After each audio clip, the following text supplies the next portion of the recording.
messing with a few settings. Let me turn down the music a bit. Yeah, I was messing with a few settings and stuff like that. So I want to talk a bit about how things are going.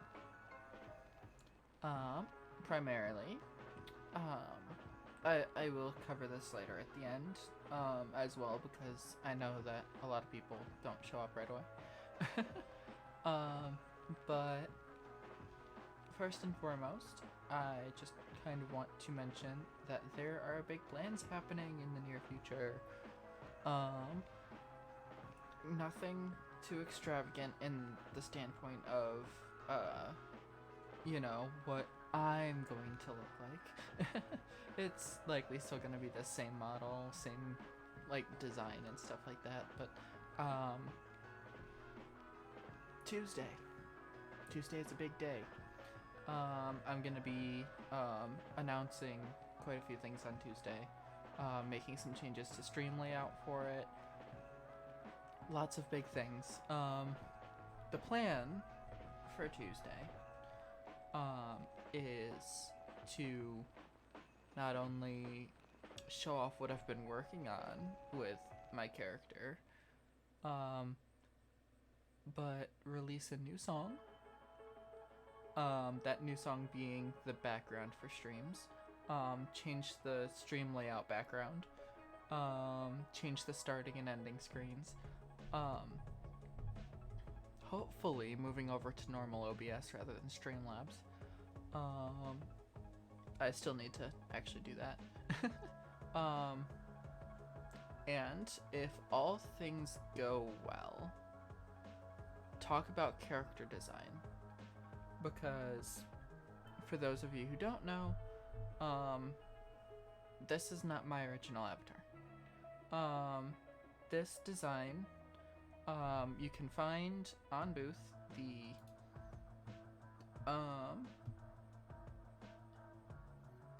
where is it? Anyway, I'll just kind of, in the description below, I say description, but I'm not sure what it is exactly. I think it's bio. In the stuff below, you will find where you can get this avatar. It's like $1 on Booth, and I just changed the colors of it. I have an actual character. I am just personally not skilled enough to actually draw it myself, mixed with well, the money to actually get a commission is not quite there. But I do have a design kind of in my head relating to a big thing that I'm working on that I will show on Tuesday. So generally, Tuesday is the big day. And there's a reason it's Tuesday, but I'm not going to cover that until Tuesday. But overall, that is some of the big things. Other stuff in the near future relating to the YouTube channel. So obviously I've posted the Mario Odyssey playthrough. I mentioned that a while ago. But with that, I also posted, the VODs on a VOD channel. Now, what I am going to be doing is, from here on out, Splatoon and Mario Kart and stuff that's not story-related games, I'm gonna edit a bunch of those together into, funny moments, just to kind of post on YouTube, but I will not be uploading the VODs. Those VODs will be lost to time. Mostly because 90% of them aren't super exciting, and all the good stuff will, at least from what I view, is funny and stuff like that, will be put in the actual video. So that's how that's going. so stuff like Mario Kart and Splatoon, those VODs will not be uploaded because I have like 20 of those VODs and I don't want to have to sit through all of those uploads. If I had done it right from the get-go and been like, okay, I'm uploading the VODs after every stream, like, that would have been a lot better. But I didn't, and I don't want to have to sit and wait for it to be uploaded the whole time. That pretty much covers it. Everything I wanted to mention. So with that, I am going to pause the music, swap over to the game, and I am messing with kind of a new setup with how I'm doing the Abby. So you can see that I scrolled out and zoomed out and moved myself to the corner rather than just having a separate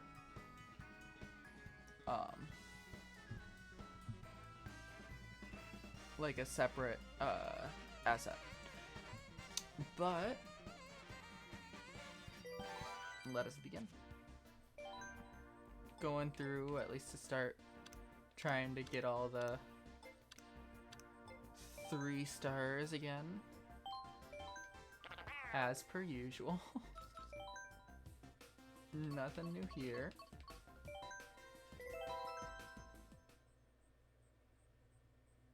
At least do this for a bit of warm up and then maybe go on to online play. We'll have to see. See how things go.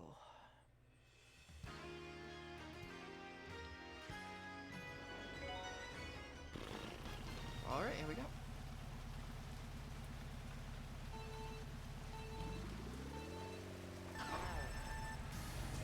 Okay, I am off to a great start.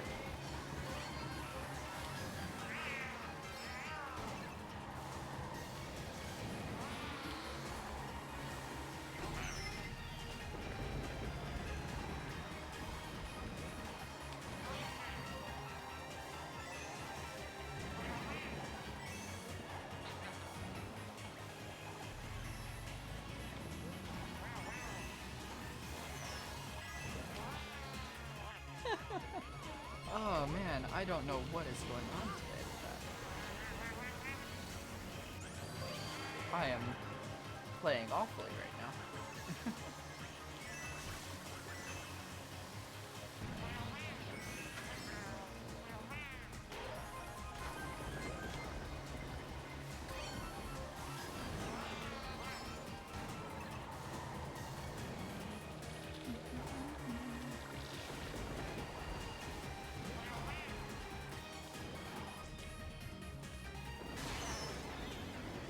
Okay then.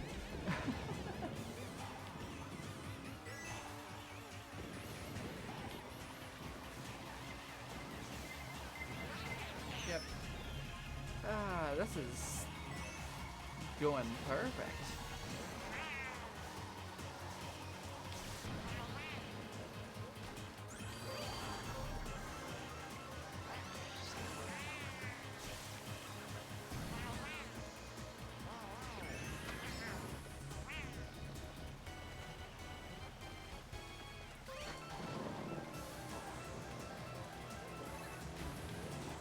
Okay, well, that timing was horrible.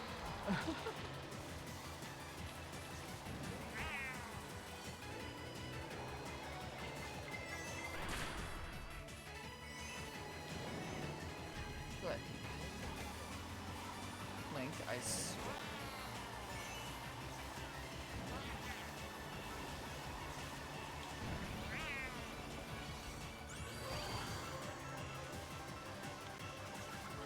If I lose race 1, I'm going to lose it. Okay. That was a lot closer than I would have liked.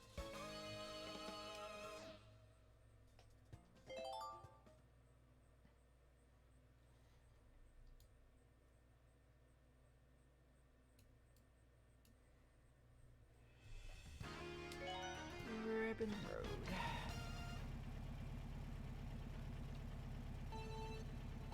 Oh, and as another thing, I am messing with a new, not microphone setup, but a new orientation of my mic. So let me know if I need to change anything with audio. Because I can't tell while I'm live. I have to wait until after I'm done to mess with it. Otherwise. Well, that is without getting like a horrible echo. Okay. That was interesting.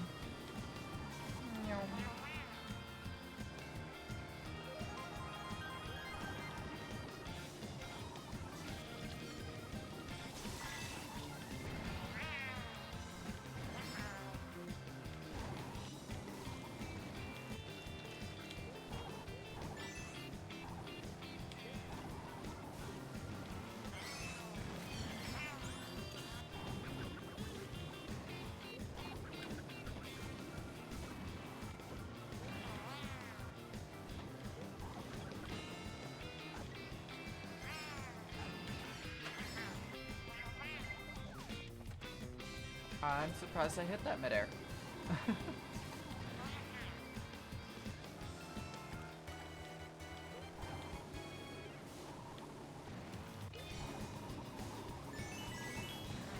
I was gonna say, I feel like this is going a bit too smoothly.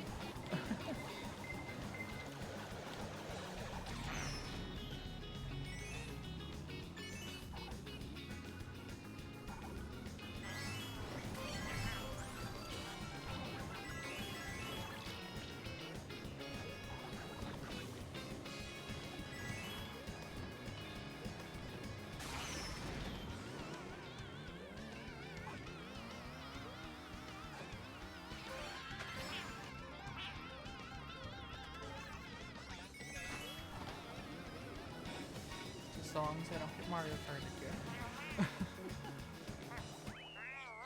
Alright, that's race 2.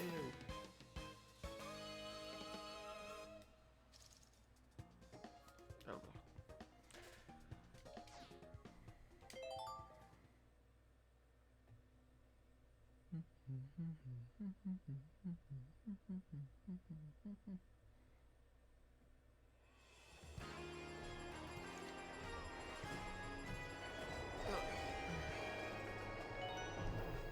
Oh, this is the one that usually gives me issues.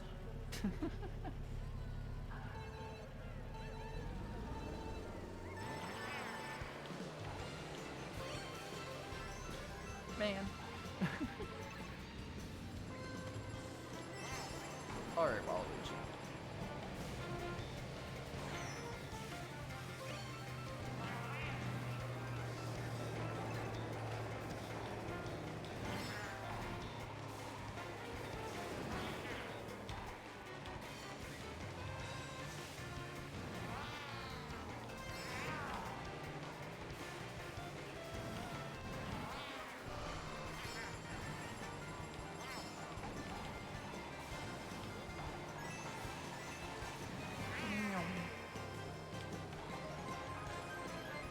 For some reason, this is the race that one NPC always does like so amazingly well. Oh, come on. And that's what tends to happen to me.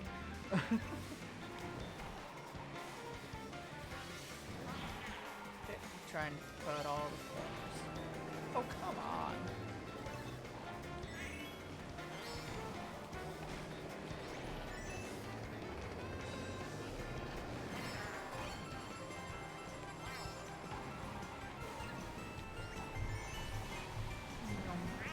Oh, so I have an interesting thing that I noticed, I think it was yesterday.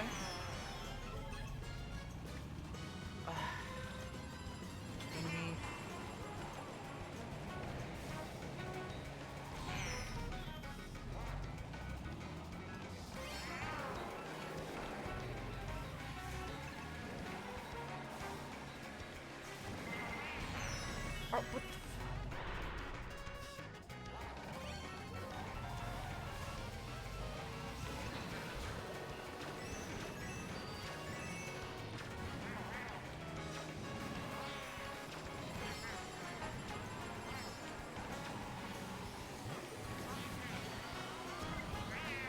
I am so freaking mad right now.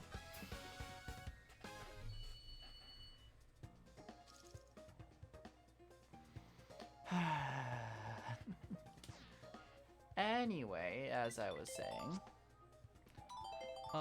I noticed yesterday, I think it was yesterday, it was either yesterday or the day before, but, I was looking at, Twitch's statistics for different games. For whatever reason, Splatoon 2 had more viewers than Splatoon 3. By a couple thousand.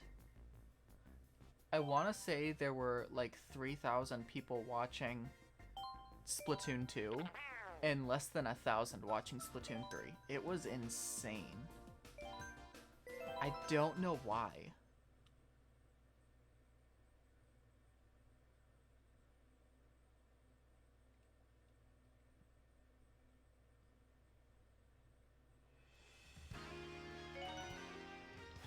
Because, like, I would have thought that, like, Splatoon 2 would have been dead in the water on Twitch. The game's, what, like 6 years old at this point? And there's a sequel already out that has a lot more content involved. I mean, granted, I haven't touched Splatoon 2 since the last Splatfest, but like, I don't know. I feel like that's, for whatever reason, it was some wild,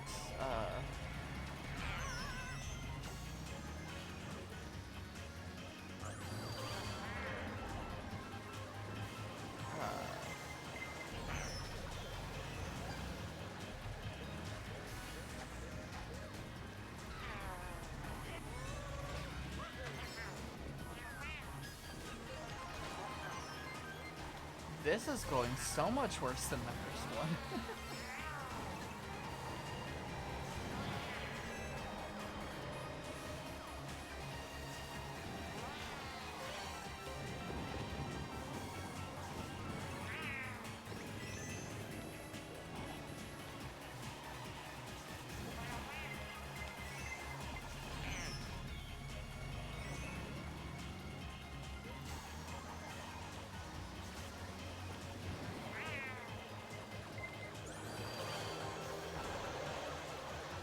There we go. Goodbye.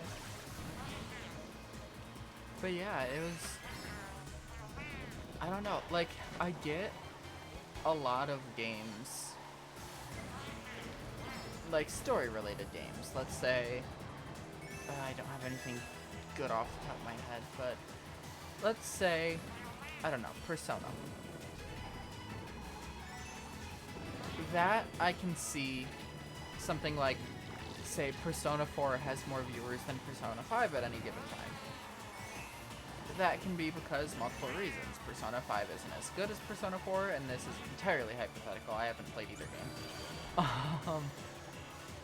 But the stories are so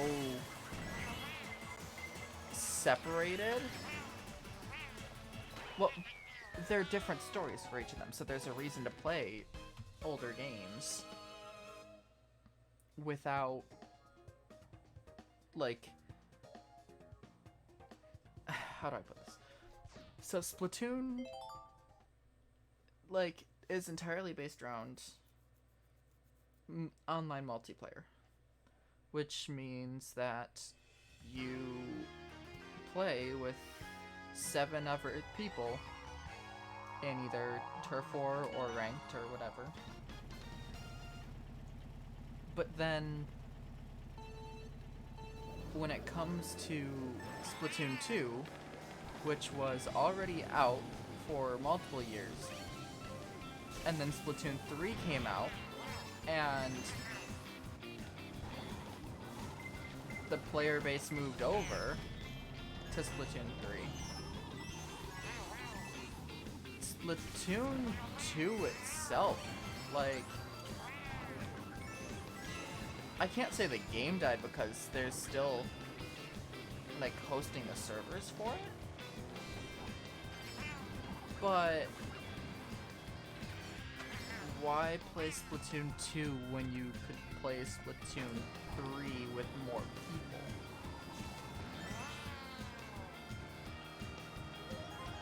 And okay, completely removing the reason to play it aside,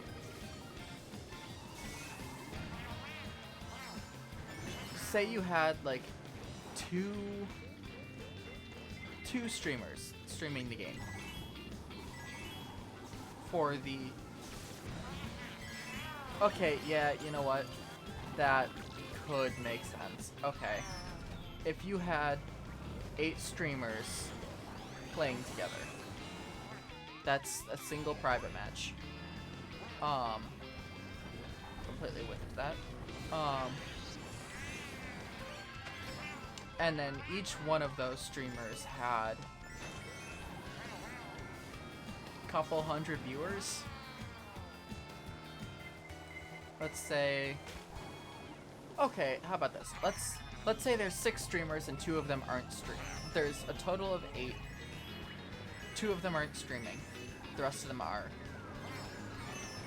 Just to make the math easier. And each one of the streamers has about 500 viewers. I am not paying attention to my gameplay. Then that would be about 3,000. And I guess I could see that compared to... The reason I'm more confused is why are there less than 1,000 people watching Splatoon 3 in relation? Like, sure, go off, don't worry about, like, who's streaming and stuff like that, but, like, less than 1,000 viewers? Really? Usually I see them swapped, which I mean, I guess if it's big Splatoon streamers and they moved over, I guess that would make sense. Yeah, okay, I just answered my own question. That was a long, unnecessary tangent.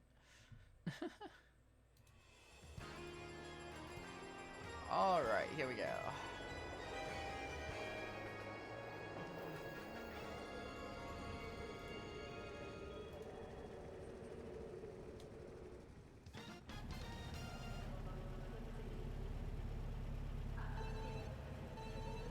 I'm actually gonna... Jeez, Mario, okay. I'm actually gonna focus up for this one now. Focus mode. I don't know the best route here. I feel like it's not that.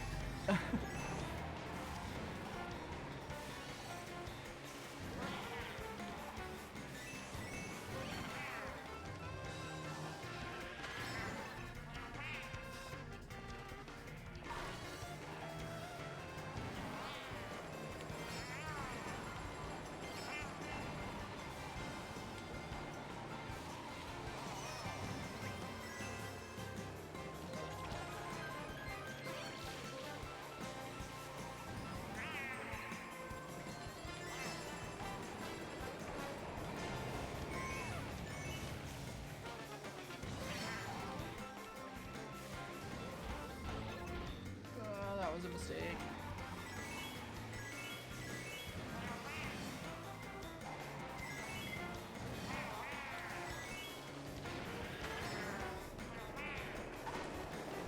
Nope. Didn't balance on that one.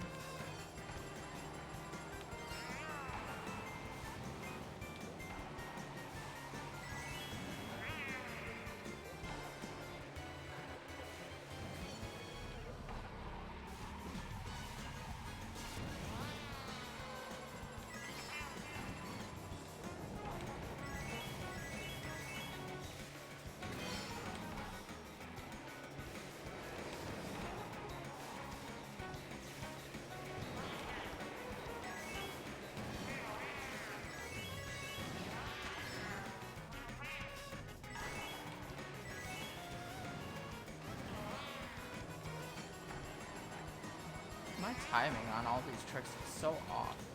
Don't know why. Alright, well, there we go. Finally didn't blunder on that. Okay.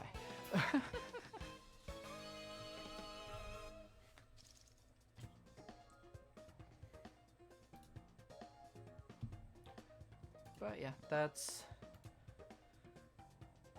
that whole thing with Splatoon, like, just confused the fuck out of me the other day.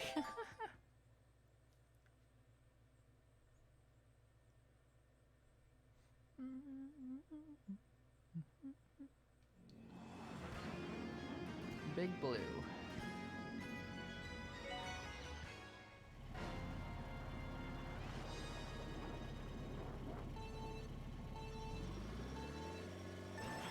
Alright, here we go.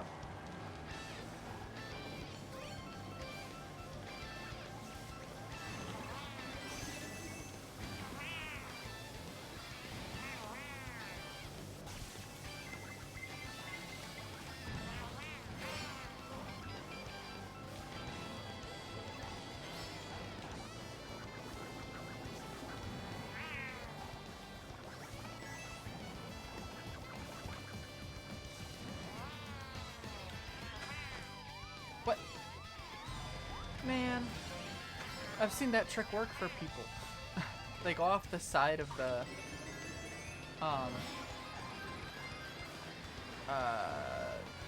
panel, the hang glide section, and like makes them go quicker. That one just took me back. Man.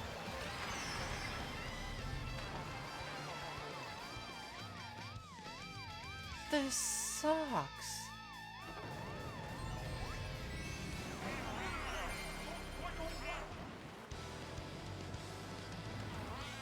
I swear, if I lose because of that.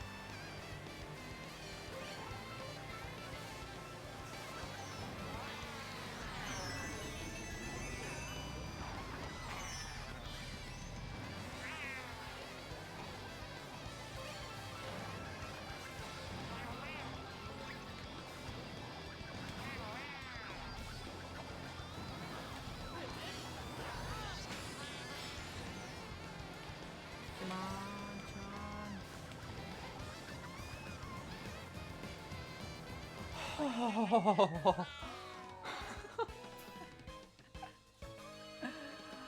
Oh, my heart is pounding. That is the closest I've ever been to, like, losing it at the last second.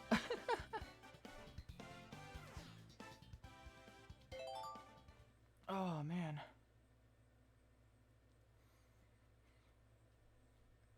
Finally got 3 stars on that one.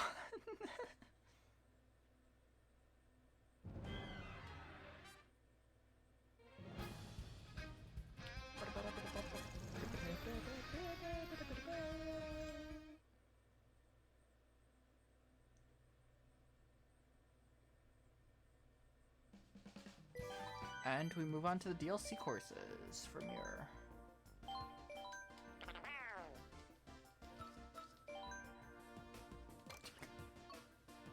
I'm excited to see what those are gonna be. Those last 2.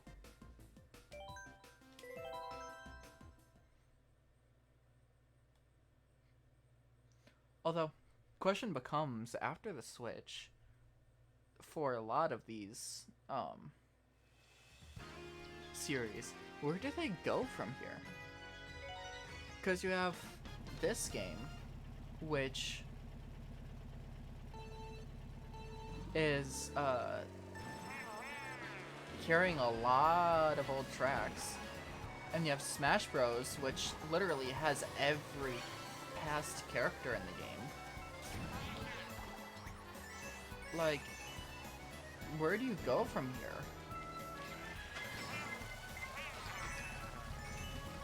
Because it's like, in Smash Bros, you're gonna have to cut characters. Because there's almost no chance for you to get the rights to all of those characters for another installment of the game, so you're gonna have to cut some of them. Which, you know, people are not gonna be happy about. And then, like, this game, like, they doubled the amount of tracks. So the only real way that they could make a game bigger than Mario Kart 8 Deluxe with DLC is if it was a game with some weird gimmick, like Double Dash. I say like Double Dash, I never actually played it, so I don't know for sure how the gimmick for that works. But like have some gimmick. Because like Mario Kart Wii, you had the motion controls. Mario Kart 7 introduced the hang gliding. Mario Kart 8 introduced the anti-gravity sections. But unless you have some large, like, not necessarily change, but like some large gimmick that you introduce, the game's gonna feel lackluster in comparison to the previous installment, which is this one. Same with Smash Bros. It's like, you're gonna have to introduce some really good characters and some really good stages and some, honestly, if the next Smash Bros. Game, if they make it, I would be happy if all it contained was the normal mode and something like Subspace Emissary with a story. Because World of Light just didn't do it for me. Sure, it scratched a bit of the storyline itch, but Subspace Emissary just, I feel like, was so much better. So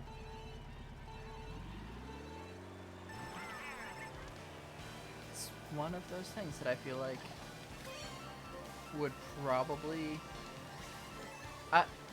I don't think that the series would benefit from a reboot. Because I saw a post mentioning kind of like, really the only ways that Smash Bros. Could go would be to either go for, like I just said, go for some massive overhaul. Or if it were to go through a reboot, because in a reboot you can technically still have all of the licenses prepared for the game, because it's technically the same game. Mario Kart, you can't exactly do that though.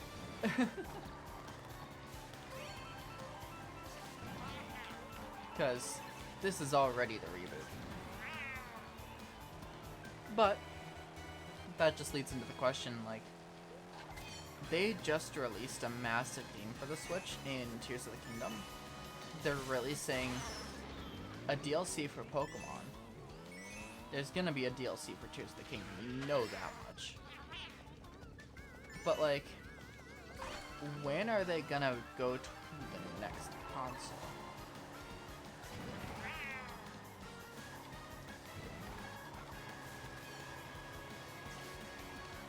Because it's not that they're running out of stuff to do on the Switch. It's more so that, I don't know. The Switch is beginning to feel outdated, and a lot of people have mentioned that. But it's kind of coming to the point where it's like, Breath of the Wild was a release game for the Switch. Tears of the Kingdom just recently came out. I think the last time that a series released 3 games on a console was the Wii era. And that's because the Wii, despite the fact that it, like, the Wii was massive. Like, massive to the point where people are still using their Wiis today. Not like necessarily today, but it's, the Wii is still a common console.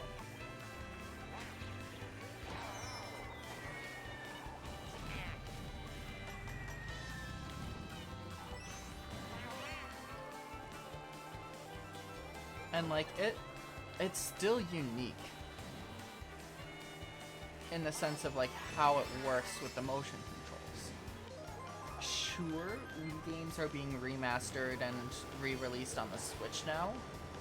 I will take Skyward Sword as an example.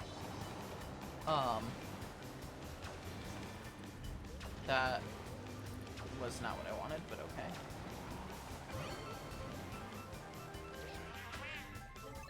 It's one of those things where, like,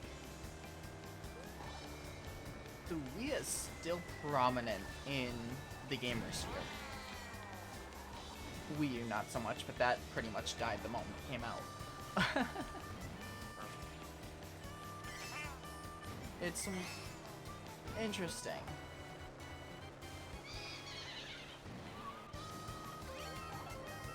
Because the Wii lasted so much longer than I think anyone expected because it was so different from everything else out there. Because prior to it, you had the GameCube, which had an almost traditional controller.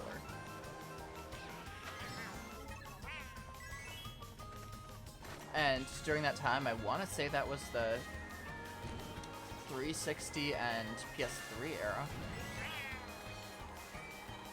Xbox 360, that is. So, you really didn't have much that deviated apart from the Wii.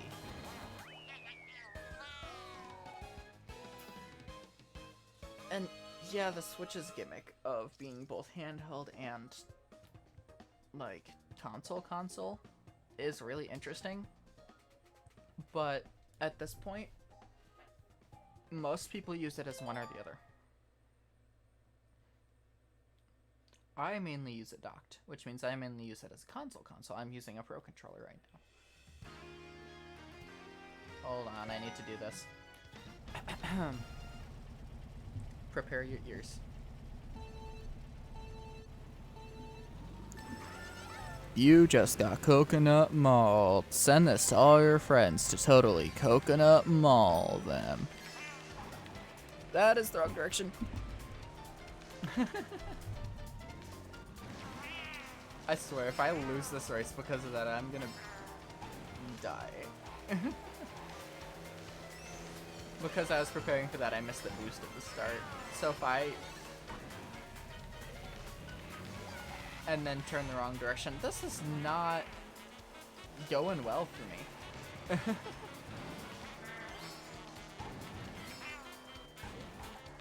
But yeah. Like...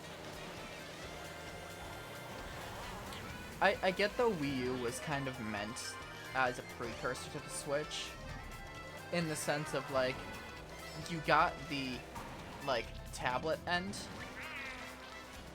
of it as kind of like a, oh yeah, here's the dual screen that you're used to on the DS. But you also get a main screen on a TV as a console. And while I get, it was a cool attempt, it did kind of fall flat because, well, there weren't really as many good games on release. On top of the fact that the Wii was still prominent. Like, I feel like if the Wii didn't do as well throughout its lifetime, I feel like the Wii U would have been a lot more successful.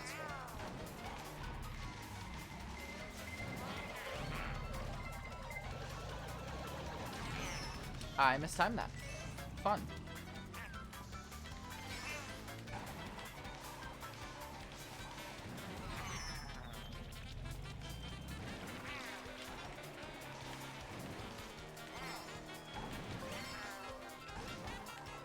Come on, give me something good.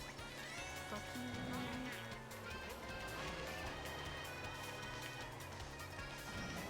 Alright. But yeah, I'm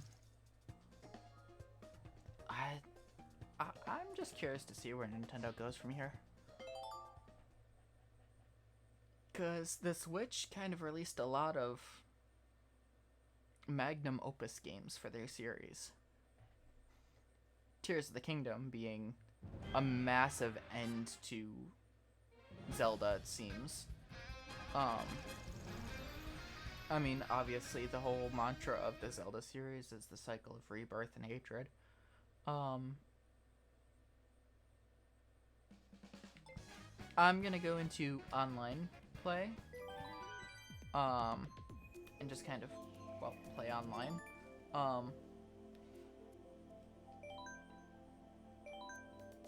And I'm just gonna do this while chatting some more, just to kind of spice things up. But no, Tears of the Kingdom seems like a huge end to the Zelda franchise because, you know, it is the start and the end. And, like, minor spoilers for Tears of the Kingdom. But, like, you know, literally going to the start of it all and defeating the big bad from the start of the story, essentially. Man, they just started the race. Oh well. But you have that, you have Smash Bros. Ultimate, which, you know, is the ultimate Smash Bros. It has absolutely everyone. Everyone is here, being the whole tagline for the game. Mario Kart 8 Deluxe, which brought back so many races from the past. There's a shit ton of races and courses, and, like, it's a huge game. Pokemon is Pokemon. I don't think that's ever really gonna end properly. Because each one is its own self-contained story. Splatoon... I could see it going to a 4.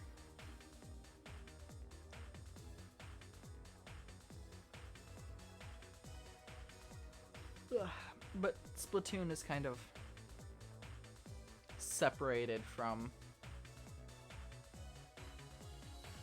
a lot of the other stuff. Like Mario got Odyssey, which that's another one that I don't think is ever really gonna truly end. Because each of those stories are self-contained.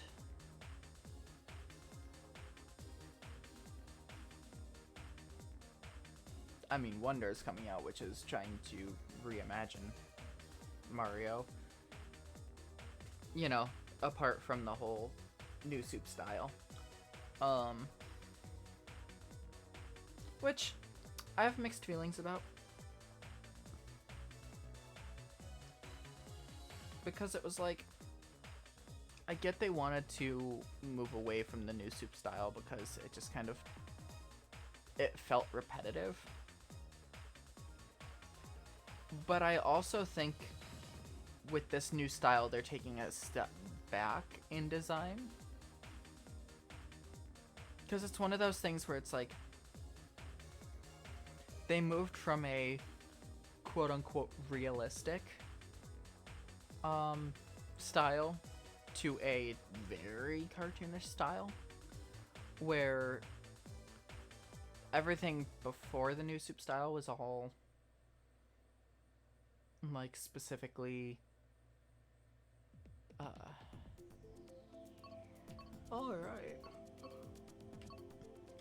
Everything prior to the new soup style was all pixel art, and the pixel art got better over time. And so they finally went into, like, not 3D rendering, but like a 3D model, essentially. And it kind of became Mario's look. And now with Wonder, they're still keeping with the 3D look, but in a 2D style. And the proportions feel off to me. So it's one of those things where it's like, I get they wanted to change up the style, but I do think they are taking a step back with it. That's just my personal opinion, though. I would have been fine if they kept the new soup style, Or, you know, made it so that uh, Mario from Odyssey was just in a 2D platformer rather than in 3D space. I feel like that would have been better. Because that's along the lines of, like, that is taking a fully rendered 3D model and putting it into a, like, 2D platformer. I feel like that would have worked.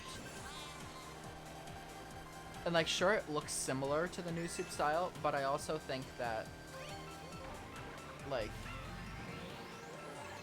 I don't know. It just, the new style for Wonder feels off to me.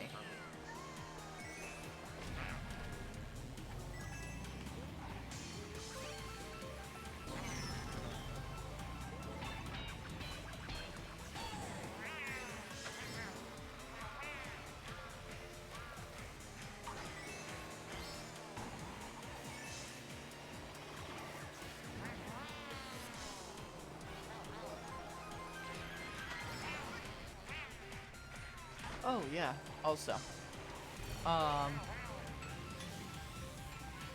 There is a plan for Spooky Month.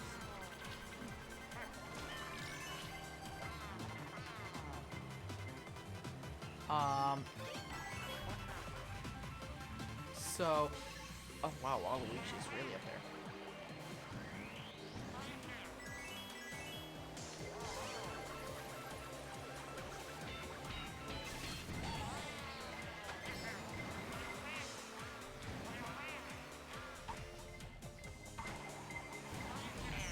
Man, I had a chance.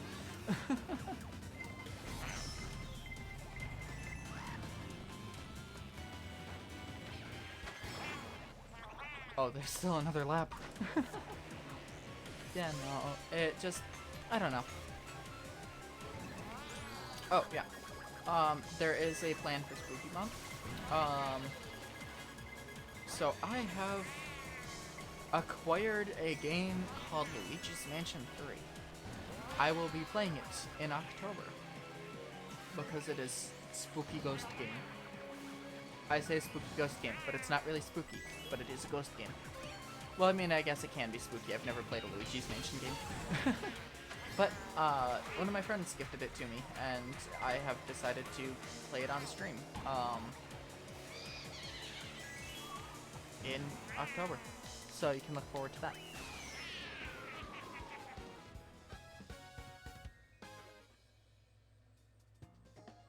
But yeah, I will say it again. But I do want to reiterate. Tuesday is a big day. It is a plan for a big day.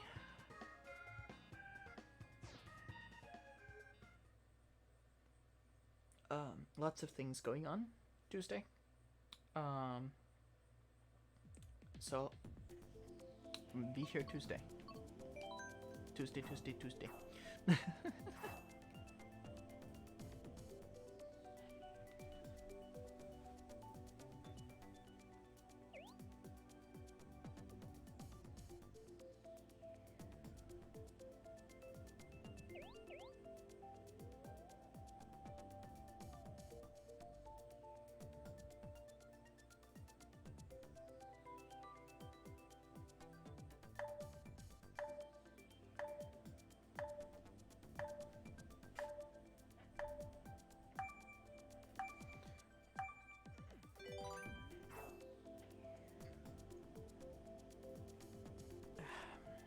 But yeah, I do need to work on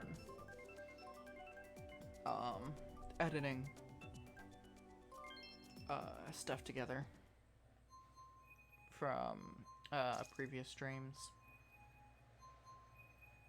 I don't know what I'm gonna do for sure on Tuesday.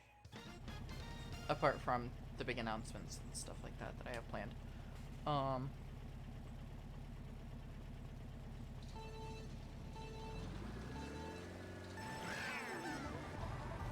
It's one of those things where it's like,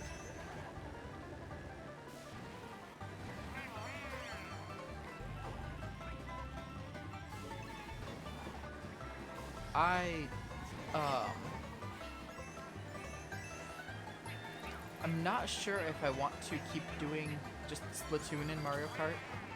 I do want to kind of start moving into just more games in general.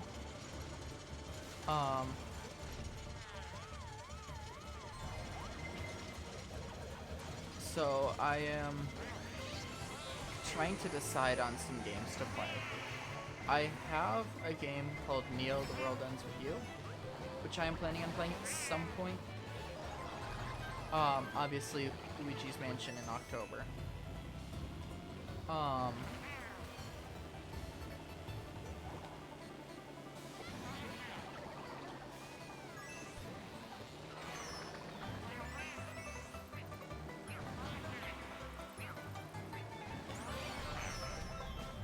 Okay, sure. Just had to spite me like that, huh? 'Cause you're a bitch.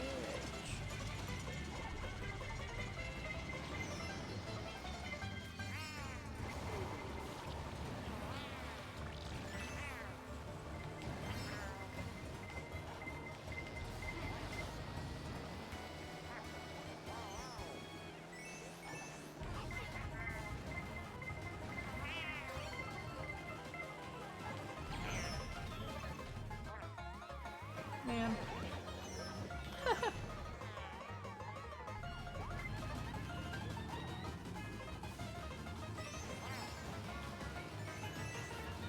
This match is going wonderfully. But yeah, I am starting to kind of notice that as much as I like playing Splatoon and Mario Kart to just kind of sit and chat, I feel like it's not doing great for me. Because, I mean, obviously, viewer interaction is important to me. But, you know, when you don't get viewers, you can't really interact with them. And if it's not obvious, I've kind of gone stagnant in terms of viewership.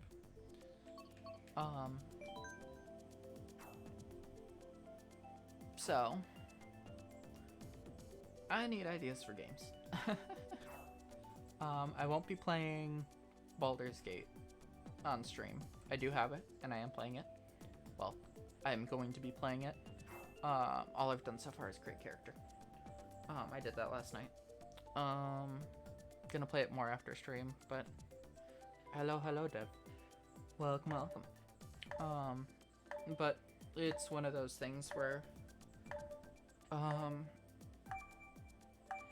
I feel like I need to get out of the Mario Kart Splatoon hole that I've gotten myself into. And I need to kind of move into other stuff. So Baldur's Gate I won't be playing on stream. Pokemon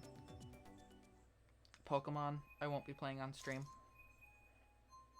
Likely. Just cause that sort of stuff is kind of, for lack of better terms, me games.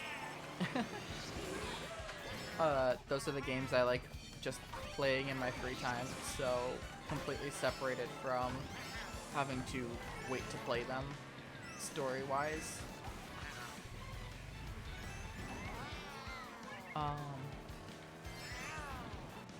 It's one of those things that'll have to come from a very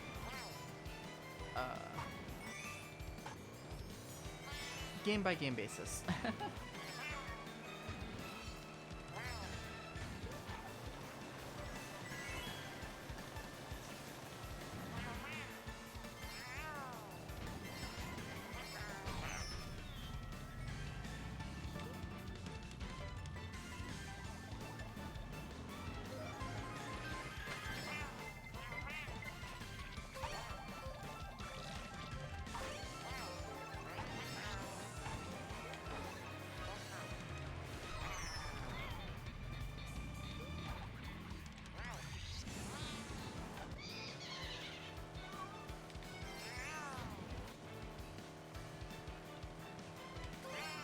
But yes. Welcome in, Div. Hope you're doing well today.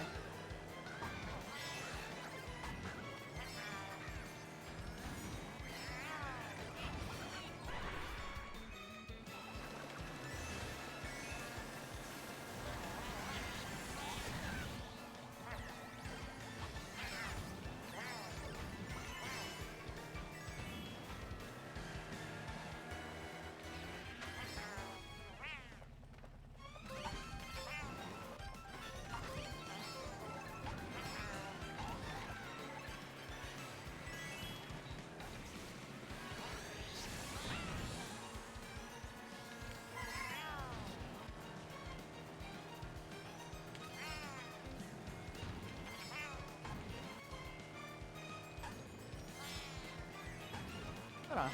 It's just one of those things when I'm streaming stuff like Mario Kart or Splatoon, and it's like, sure, it allows me to kind of just chat, but there's not really much going on during.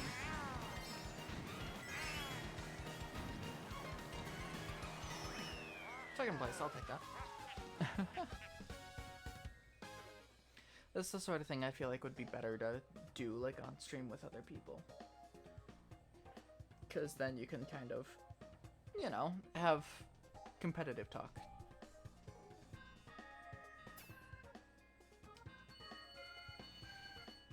But what can you do? That's the issue.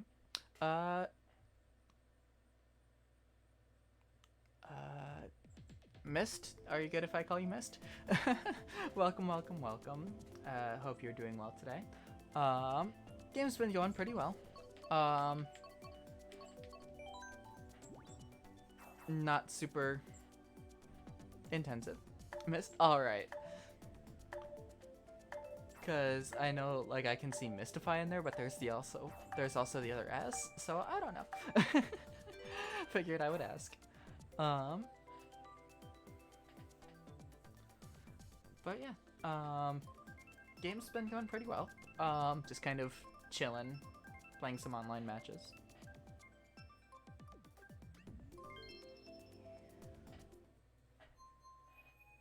Just kind of vibing, chatting about stuff.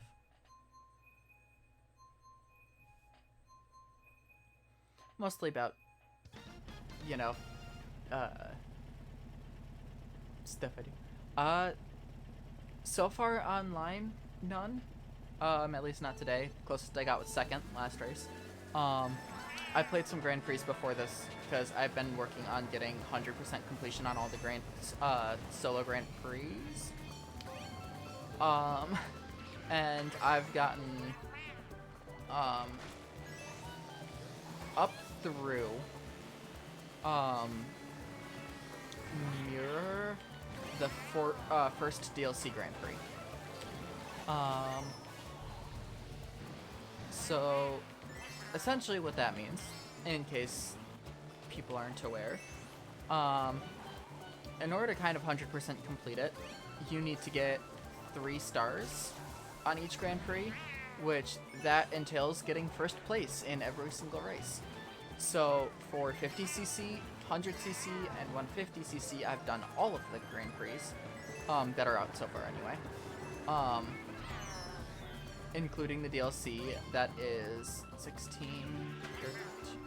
30 Grand Prix of 4 races each, which is 120 races. And with 150cc, I have done a little over half of it.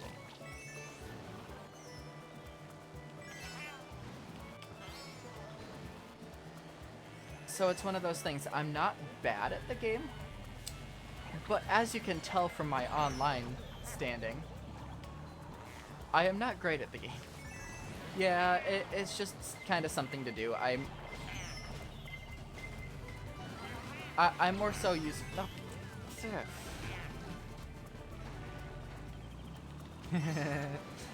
Yeah, that's my kind of luck. As you can tell, I am not great at this game. I am mediocre at best. But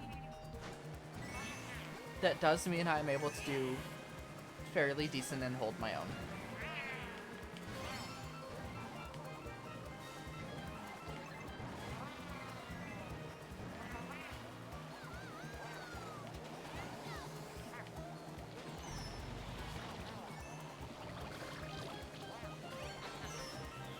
I just mostly have really bad luck when it comes to RNG, like notoriously.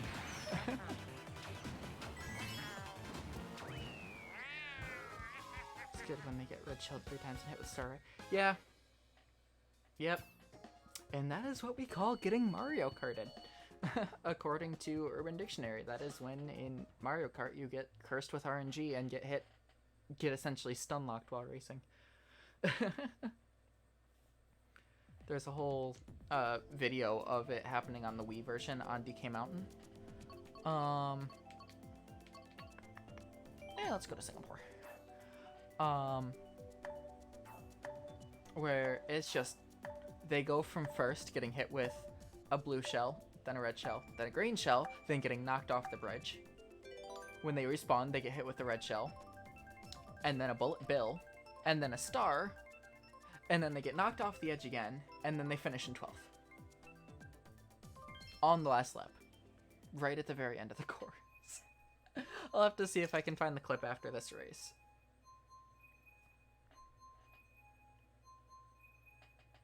Yeah, no, the unfortunate thing is I'm used to that sort of luck.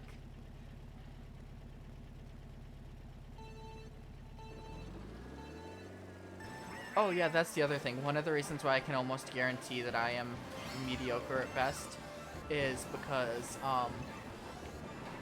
I am not a min-maxer at all. I don't go for metas or anything like that. I just go with what I like the feel of. So like, you saw the first 3 people all had the same cartwheel combo, and I am completely different. I prefer the feel of bikes more, just generally. Yeah. I'm very much so an aesthetic over stats person.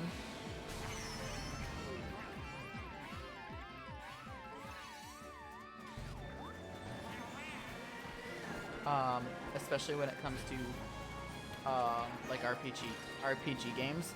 Like, sure, I'll go for good stats, and I will upgrade, but I do not like it when stats are, or when looks are mismatched.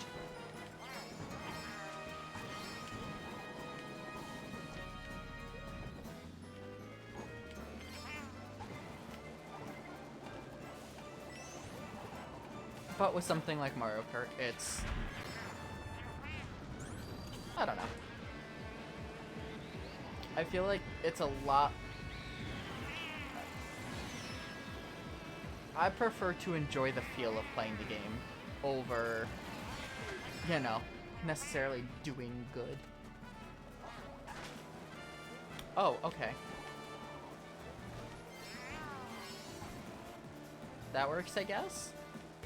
Too bad that wasn't the last lap.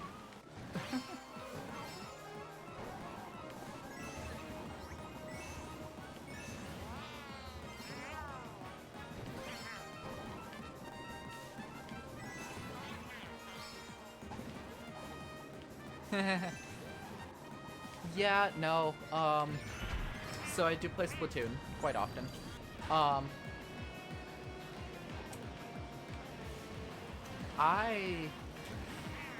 Yeah. Yep, I saw that coming.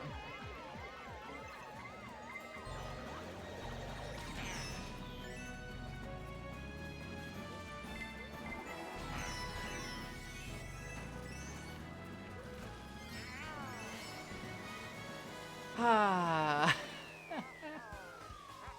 Yeah, no. With Splatoon, how do I put this? I do go for looks more so than stats. Yep. But I don't use anything that doesn't have 3 sub-special stuff.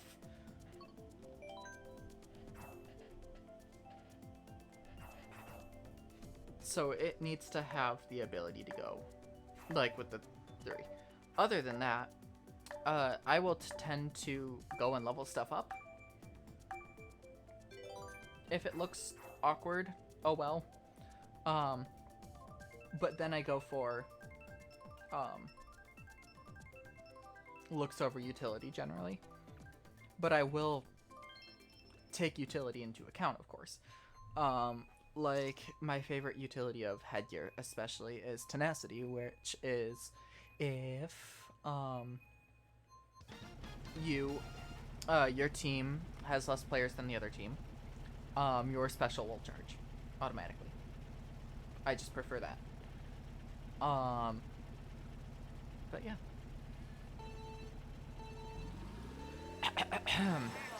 You just got coconut mauled. Send this to all your friends to totally coconut mauled. I do that every time I get this course. Yeah, no, I really like tenacity because I am bad at 1v1s. And so the more I have my special available, the better it is for me.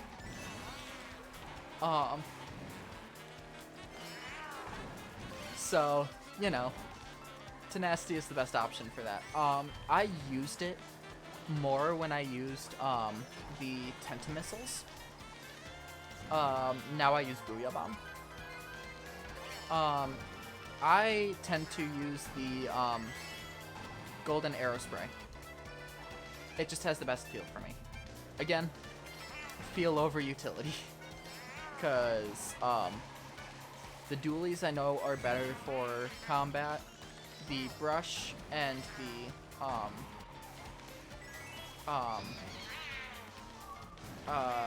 roller are better for inking. And the sniper, don't get me started on snipers. I hate snipers.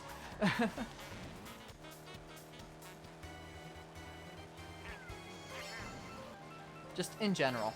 Like, I am bad with them because I have horrible aim. Especially when it comes to,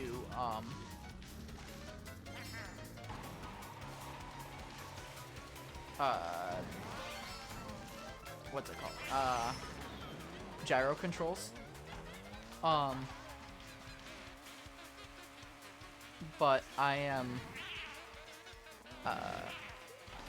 just bad at aiming in general.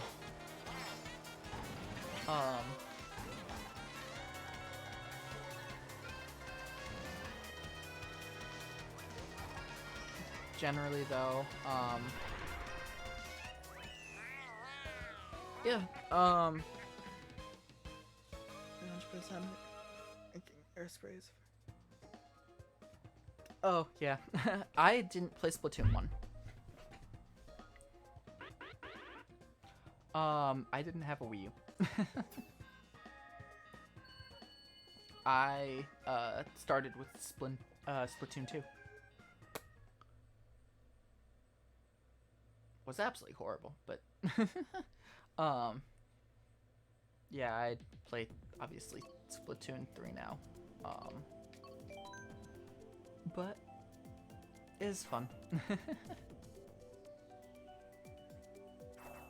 It's just one of those things where it's like, I don't know. Oh, yeah, snipers. I have 2 pet peeves in competitive games. One of them works for every game, but specifically competitive games. The one that works for most games, anything that can one-shot you without you knowing. So, like, essentially, it's anything that just, like, is an automatic kill, even if you aren't aware that the option is there. Which is why I hate snipers in games, in general. I hate the feeling of going into an area, and then all of a sudden it's just like, oh, yeah, no, you dead, respawn. Without the ability to fight back. I absolutely hate it with a passion. The other pet peeve being spawn camping. Which is also an issue in Splatoon.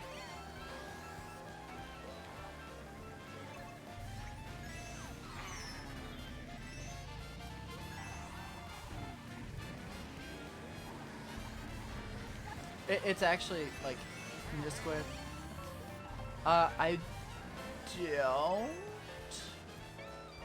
Mostly because it's like it's not even necessarily that. It's more so like when I'm standing inking and someone half a map away just shoots the sniper and and kills. So it's like it's not even a matter of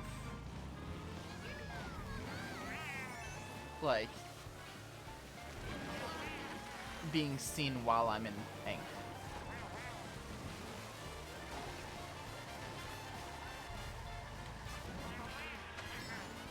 If I remember correctly, that's what Ninja Squid does. It's allows you to move in ink without being seen.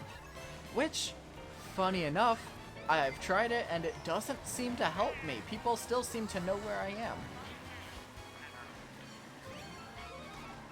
And it also doesn't help with the fact that if you get hit with a sniper hitting the ground, it still kills even if you're in the ink.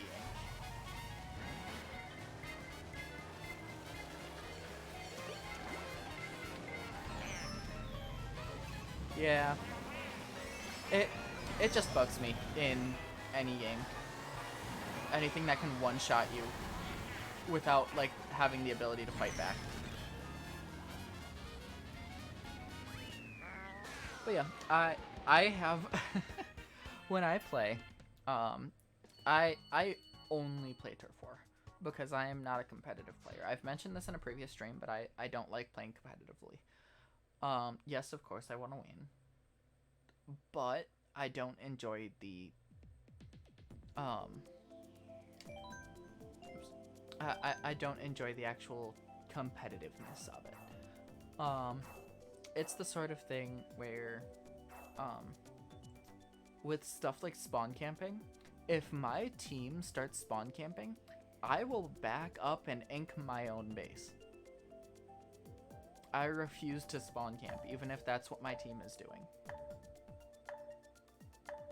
Because it just feels so, like, it's complete bullshit.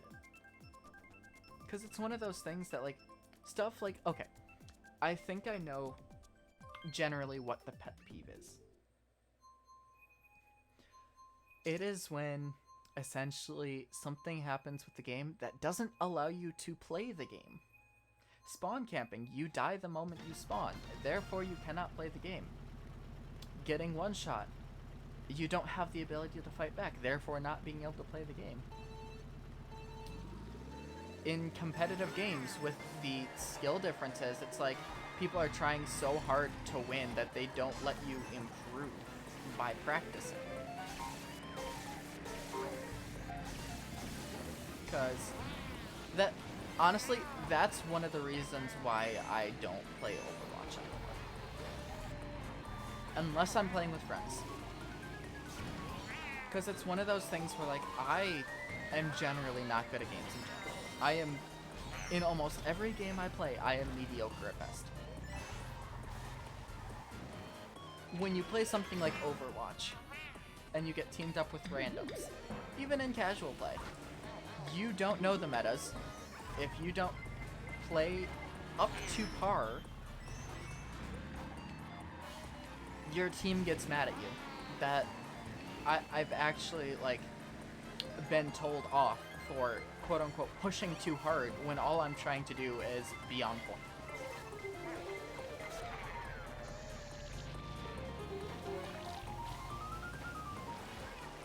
And it's one of those things where, like,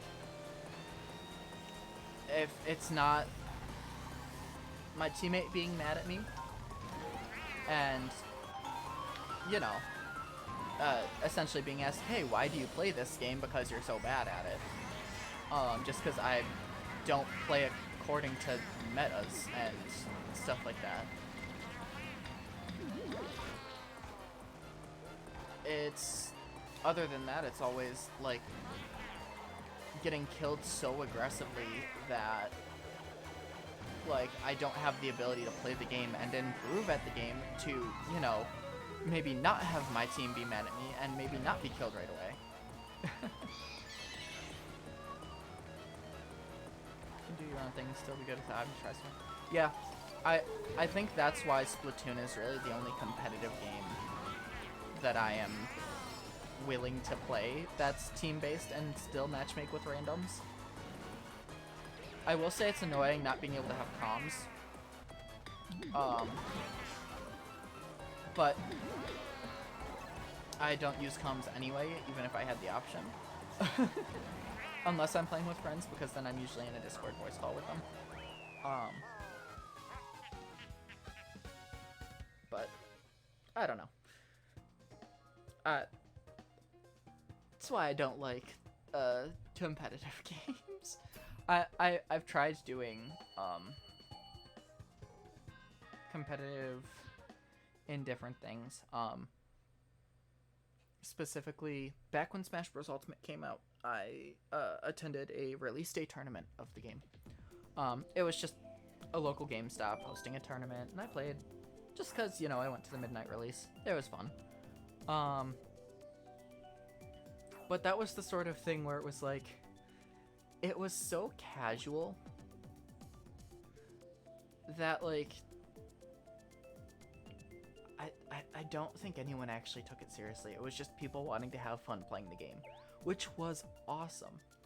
Because that was the sort of thing where people just allowed you to have fun.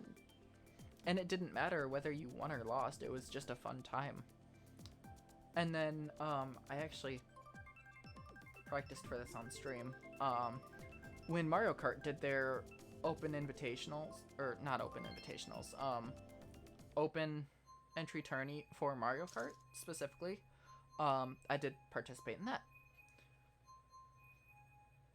And I will say that whole thing is scuff, and I have my own reasons for not liking how they did it, but specifically along the lines of like, oh yeah, every race had 12 characters. But the CPUs were set to normal. So if you had, and it was based off of points related to what placement you got, right? I had almost exclusively full player matches where I was middle of the pack because that is where my skill lies. I spectated a match. It was 2 human players and 10 NPCs that were set to normal. Of course they got first and second. Like, that is complete BS. I raced the 2 of them afterwards in a match full of actual players. I beat their asses. But no, they got first and second, and they got the points for first and second because they got put in with a bunch of NPCs.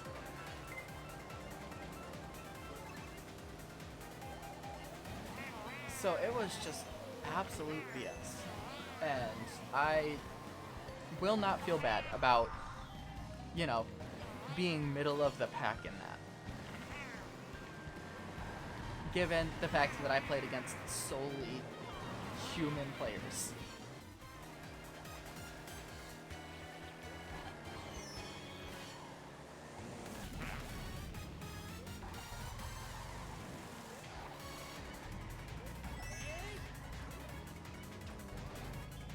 So, it is one of the things where I felt really good about my, like, 160 so points. Because there was a total of 48 races, and you got,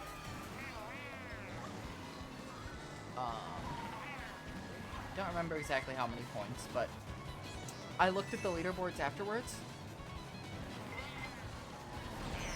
Top places were getting like 400 points. And it's like, that's, like, I think it was 10 points for first place. Getting like 400 points, 450 points, means you got first almost every single time. And what I saw with people being placed against NPCs, like, I don't know. The whole thing was kind of scuff, and I don't treat it as a serious tournament, despite the fact it was Nintendo hosted. But, you know. But yeah, that's the sort of thing I enjoy. It's like... Yeah, exactly. It's like... It was so bad. But no, it is the sort of thing where, like... I was just racing. I didn't take it super seriously. I was racing like I am now. Of course, I was more so focusing on the game than, like, actually talking about stuff, because I wasn't streaming it, but...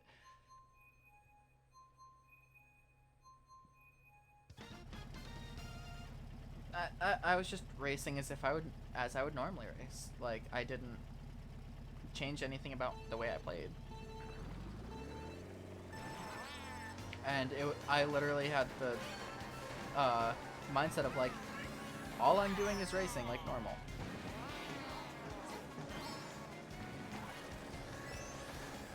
Yeah. Anything that has any sort of leaderboard or any sort of PvP always becomes competitive, and metas always become the way things work.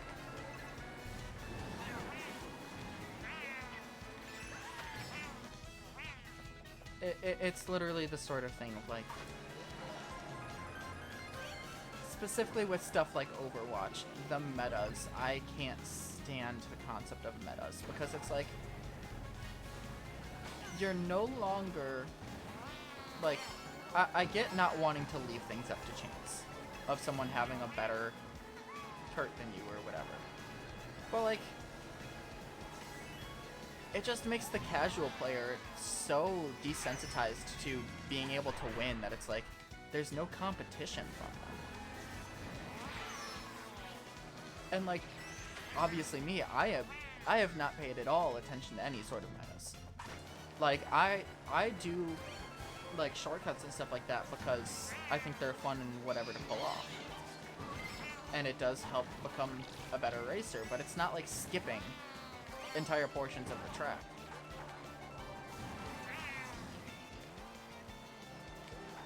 And so I enjoy doing that. But, like, having the kart combinations just...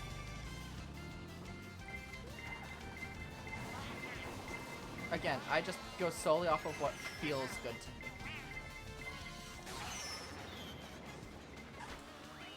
Nice.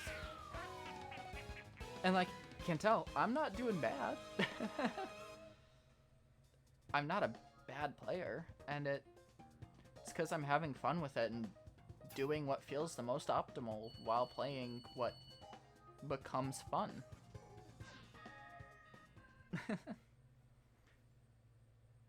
That is one of the reasons why I like Nintendo.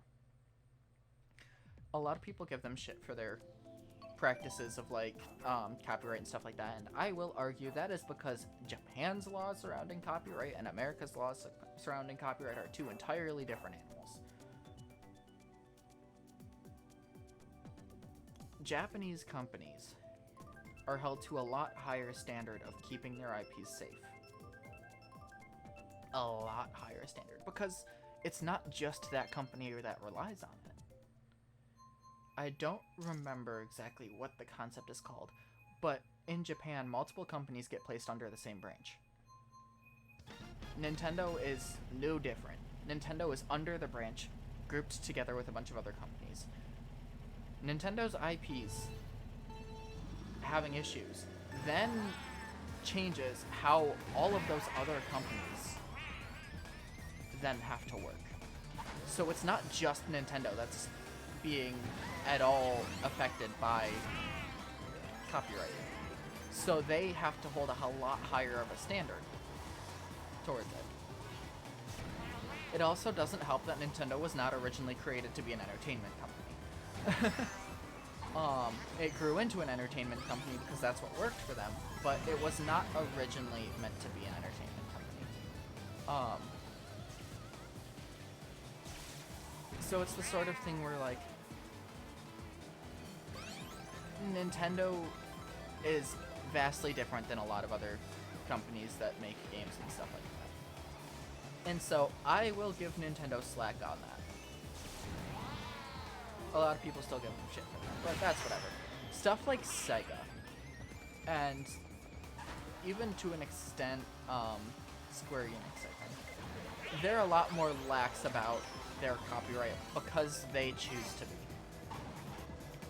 Sega especially. Sega is very much so the type of company to be like, yeah, just don't rip into us as a company, and don't make us look really bad in the eyes of the public. Like, don't defamate us, essentially, and it's free publicity. Go ahead and do what you want. And I will love Sega for that. I was not looking at my game.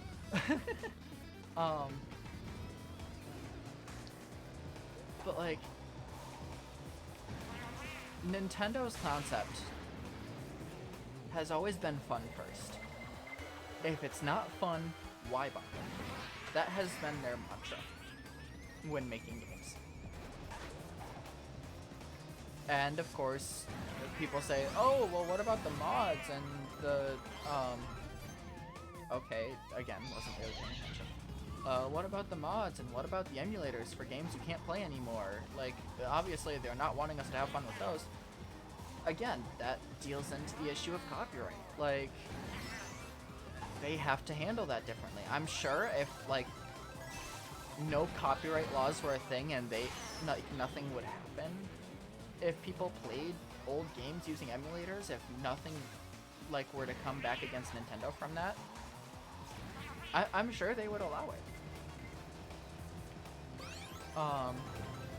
But it's the sort of thing where, like, they can't guarantee how things are going to change their branding, and therefore they don't know what's gonna cause them to look bad as a company, and so they take every precaution under the whatever. So that's kind of surrounding that, but the stuff like in the release of Tears of the Kingdom with the whole thing of specifically it was recall. The concept of recall was originally a developer tool. As people were exploring caves, the test team were struggling to find a way out, so they coded something for the dev team to be like, okay, here's a quick out of the caves by, you know, teleporting Link up to the surface. The, I think it was Anuma? Not entirely sure. But one of the higher-ups saw it and said, like, I like this, put it in the game.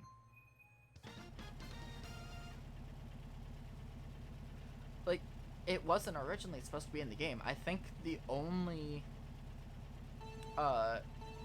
two systems that were meant to be in Tears of the Kingdom from the start were Ultra Hand and Fuse.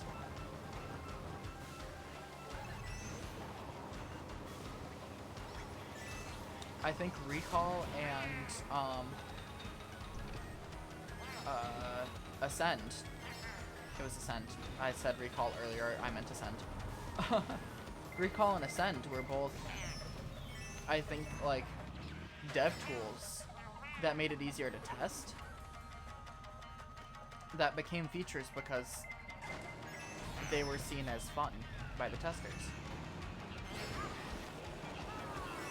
That and the fact that, you know, Tears of the Kingdom was originally supposed to be another DLC for Breath of the Wild that got too big.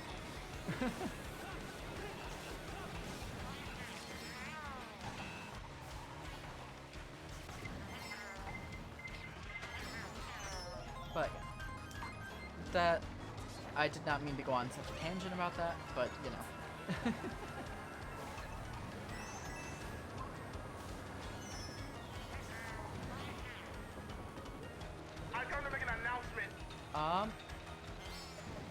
Mist, thank you so much for the follow.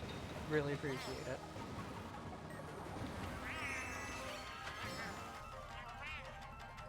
I'm glad you have found your time here enjoyable enough to follow.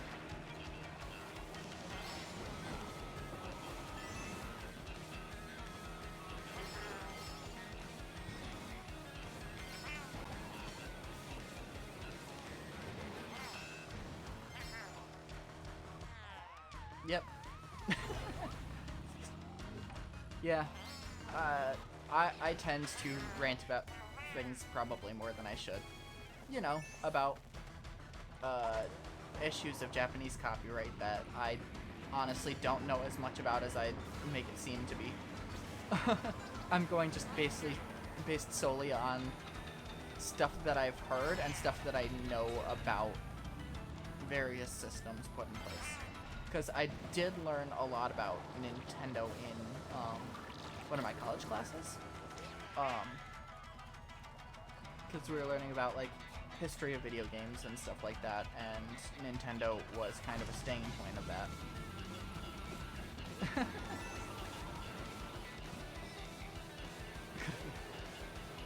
Who knows? Maybe one of these days I'll do like a PowerPoint stream where I just bring a PowerPoint and do a rant about some random topic that I don't actually know anything about, and I'm just pulling shit out of my ass.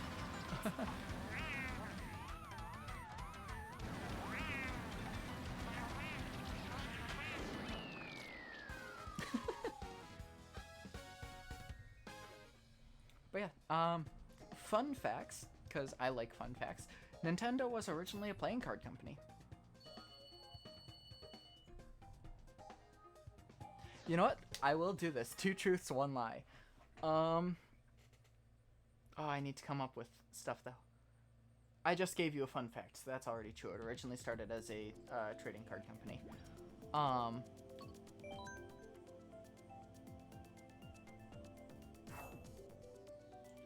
Let's see.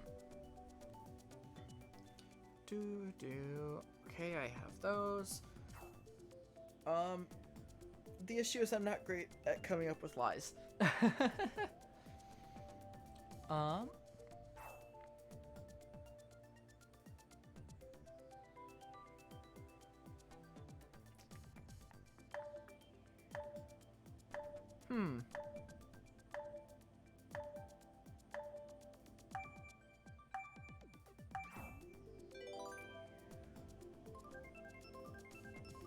I've seen so many 2 truths, 1 lie where the lie is so believable that, like, people don't give a second thought about it, and it's like...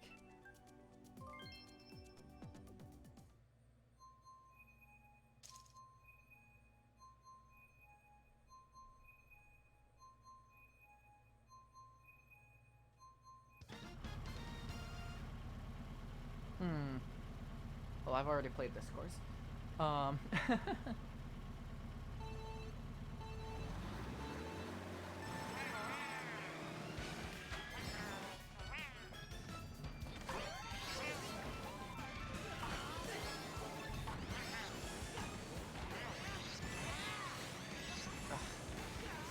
You see, the issue with... Yeah. That's kind of the issue right now. It's like, I have so many fun facts that I'm like, I can share a bunch of fun facts about various Nintendo games, and like, I can't shift them to lies because the lie just would sound so wrong that like it would be immediately pointed out as the lie.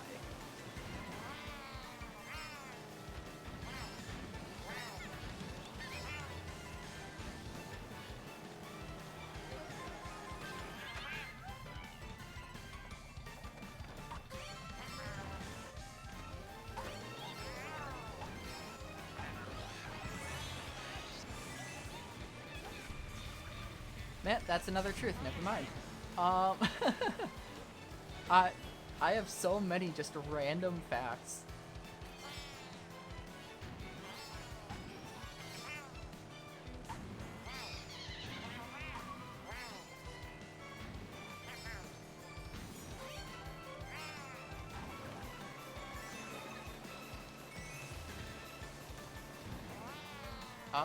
Okay, I'll do that truth.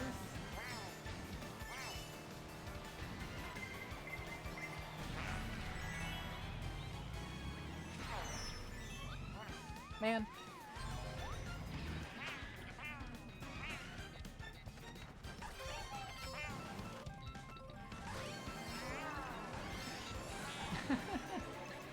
Sorry, I am just... my brain is not coming up with a good lie.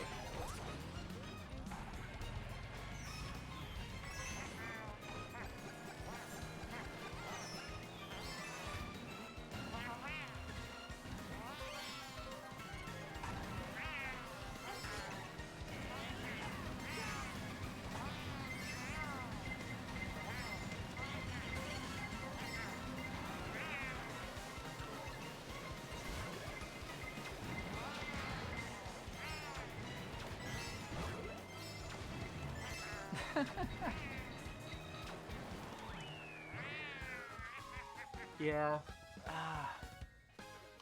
I have the two truths that I want to mention. Primarily, these are fun facts. That are not... Hold on, let me actually get a notepad out to write down the two truths so I don't say those.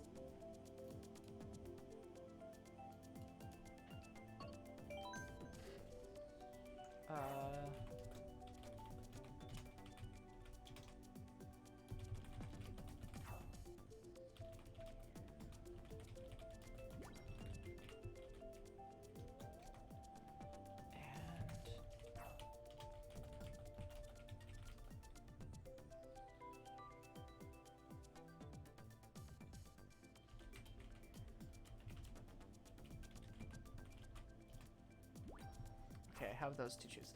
Okay, some fun facts about Nintendo while I'm sitting thinking about a lie. So, Inko and Marlo from Ocarina of Time. They are the owners of Lon Lon Ranch. They were, their designs were based off of Mario and Luigi. Now, in the Super Mario movie, Mario's dad was based off of Marlo's design. So, Mario's dad is based off of a design that was based off of Mario. So that's a fun fact. Also about the Mario movie, Giuseppe, the owner of, the, bar, that Mario and Luigi start out in. Giuseppe's design was based off of the original Jumpman design from Donkey Kong, and was voiced by Charles Martinet, the voice of Mario, Luigi, Wario, Waluigi, and a bunch of other characters. Further, Mario's dad was also voiced by Charles Martinet.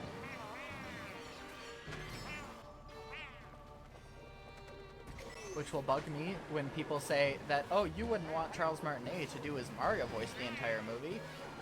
Well, he doesn't have to. He can do other voices. It doesn't have to be the same Mario voice. But I digress. Chris Pratt didn't do a bad job. They did him dirty in the trailers, though. I will say that much. He looked so bad in the trailers. And then, of course, it also didn't help that Pratt made it seem like he really didn't care about the franchise at all. Multiple times. But that is beside the point.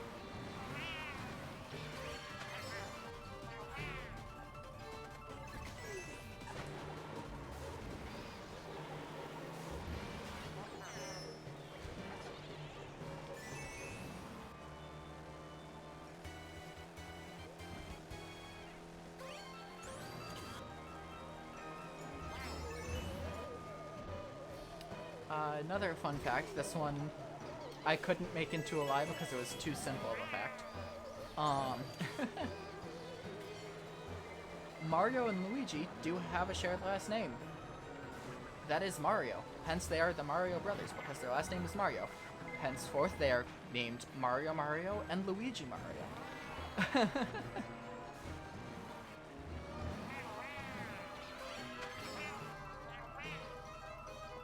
Yep. Yep, Mario Mario is his legitimate name.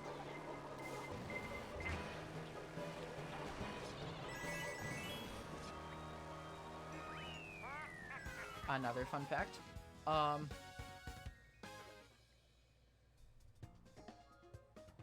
Except I didn't. These are all true facts. I'm not making any of this up.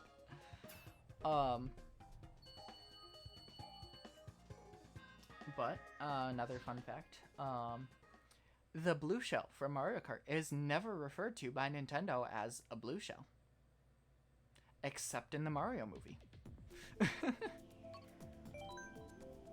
In every rendition of Mario Kart, it is named Spiny Shell. Yeah, exactly. That's why they're fun facts.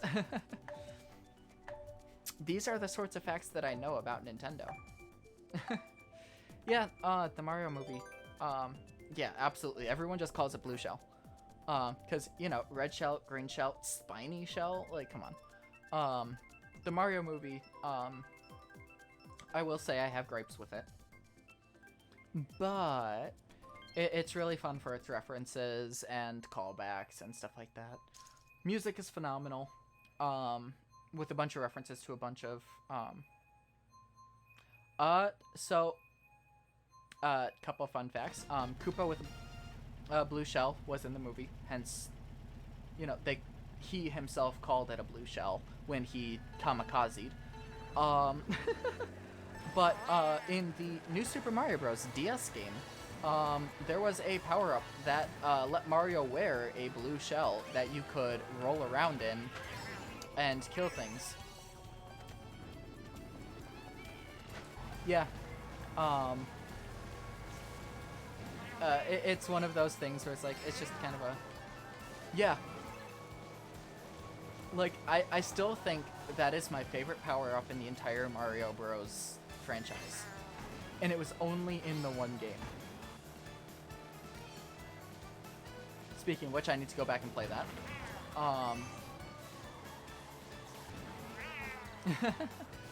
Oh, yeah, I do know what I'm going to do Tuesday. Okay. Penguin? Yeah, the penguin is fun, but I could never get the hang of it. Yeah.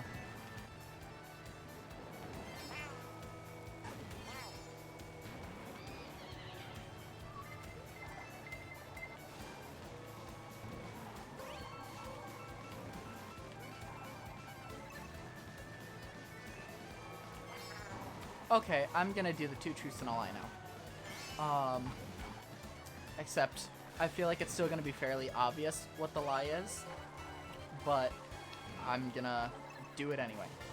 Okay, number one. Super Smash Bros. Was originally a fan project that got adopted by Nintendo. Number two. The Tanuki suit from Mario is just named off of the Japanese word for raccoon. And number three, Nintendo at one point sold home appliances. Which one do you think is the lie?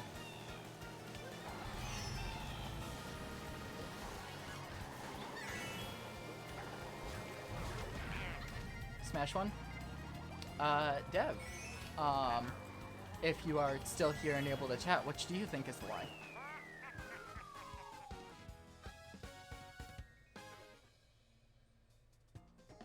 I'll give a minute or so.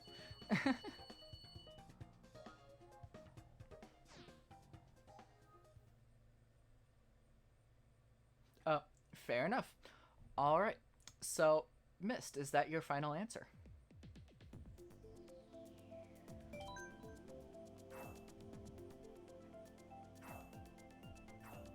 All right. That is, drumroll please. Incorrect. that is incorrect. Super Smash Bros. Was originally a quote-unquote fan game. It was made by Sakurai, but Sakurai was doing it as a personal project for his love for Nintendo. Nintendo just said, you know what, we'll make this an official game.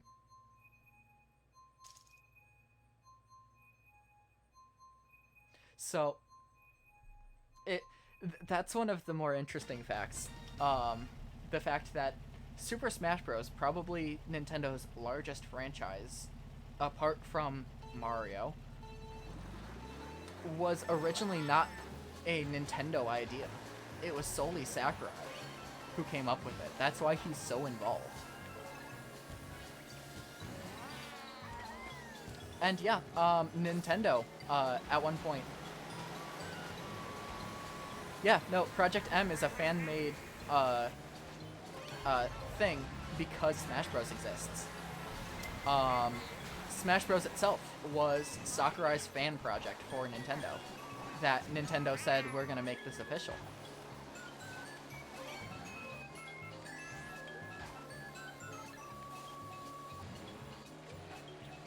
So, yeah, that is a fun fact.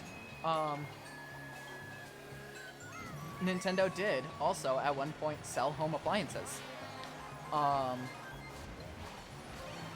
That was before they got into the gaming industry.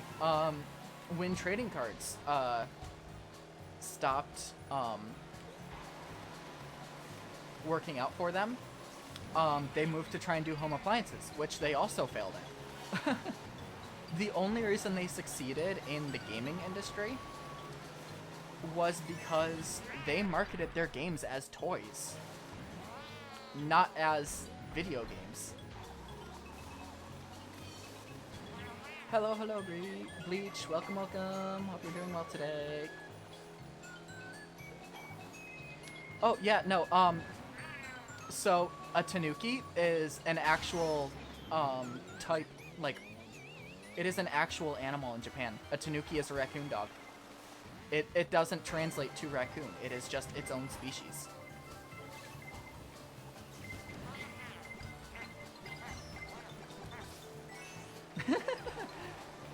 I am doing well today.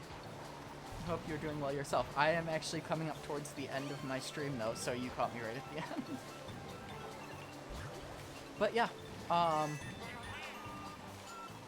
a tanuki is its own thing. It is, I want to say it's in the same family as raccoon, but the name of the tanuki suit is not, just a translated from raccoon.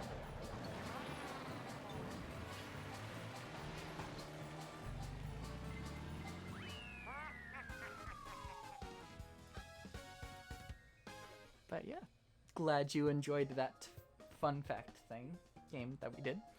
I have a bunch of dumb facts about Nintendo. Hate a raccoony suit. Well, that's the sort of thing. It kind of came to be called the raccoon suit in Western audiences to the point where Nintendo has kind of adapted it. That is why, it came up so long with me to come up with it as a lie, is because it's a good lie from the standpoint of it has come to be called the raccoon suit by a lot of audiences, on top of the fact that a raccoon dog is literally what a tanuki is. So it is believable that it would just mean raccoon. Tanukis, though, are freaking adorable. Like, they're so adorable. Oh yeah, another fun fact. Pikachu from Pokemon is based off of, what's it called? I think it's just called a Pika. Raccoon dog is, it looks similar to a red panda, but more raccoony in, color. But it's that same sort of, like, fluff ball energy. It's really adorable, and I think it's only native to Japan. But yeah, Pikachu as well. They call it the mouse Pokemon, but Pikachu is based off of a species called Pika. Also really freaking adorable, except they're endangered.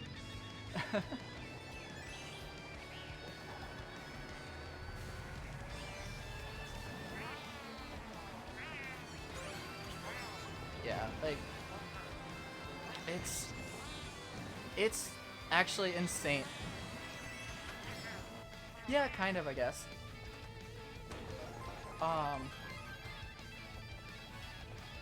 Honestly, it's crazy how many just random facts I know about Nintendo and their design choices. Did you know that,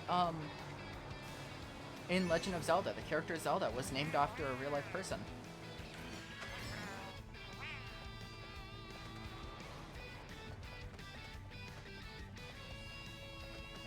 The name Zelda comes from Zelda Fitzgerald, the wife to F. Scott Fitzgerald, who wrote The Great Gatsby.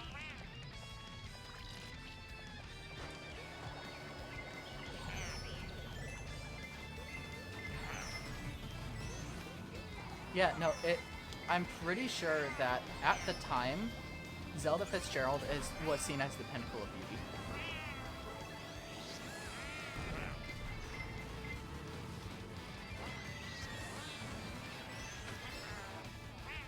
But yeah, it's one of those things that, like,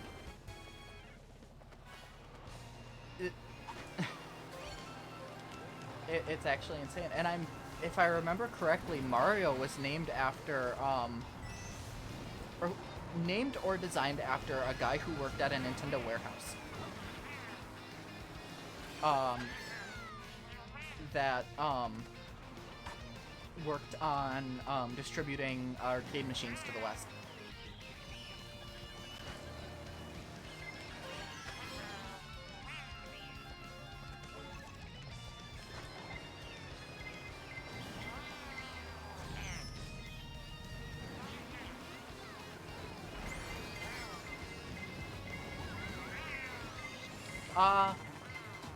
It might have been.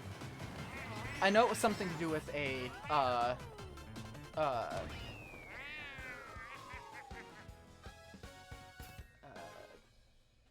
know it had something to do with a warehouse that housed Donkey Kong machines specifically.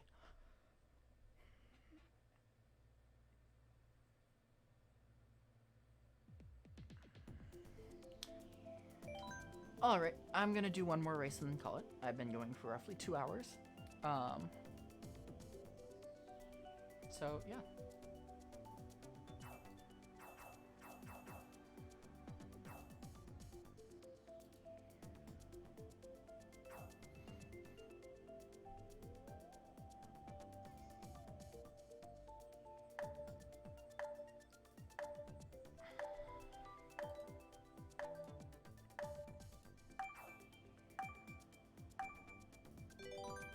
There we go.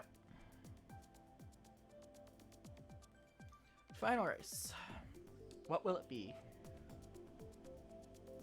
One more fact. I'm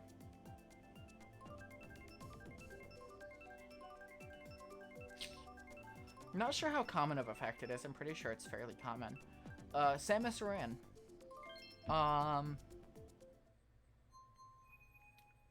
Her first instance of being shown as a female character was in the original Metroid.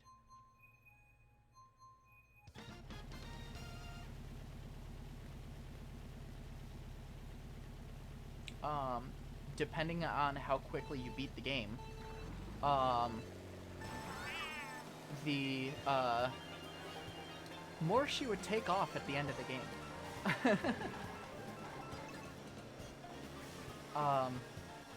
If you beat the game casually,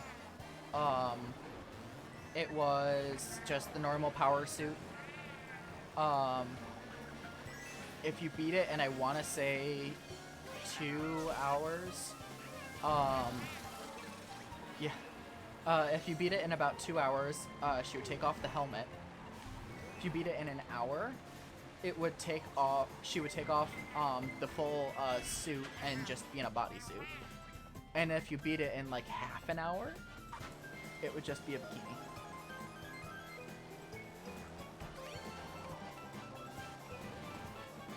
But, yeah, right off the get-go, Samus Aran was female. So it wasn't even like a, oh yeah, we want to add a female character. Oh, we'll just make Samus Aran because no one's actually seen them. We'll make them female. No, like, in the very first game, she was female.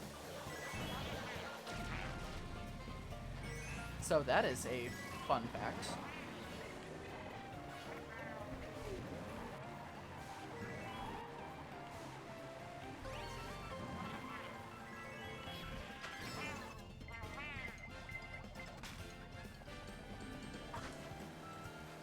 Yeah, honestly, it's,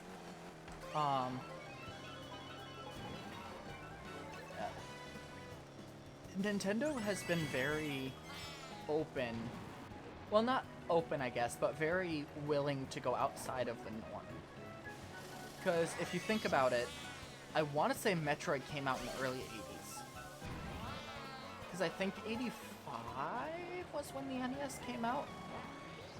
So it would have been late 80s, but I want to say that Metroid itself came out in either... I want to say it was either 87 or 91. But that was still long before women became prominent in video games.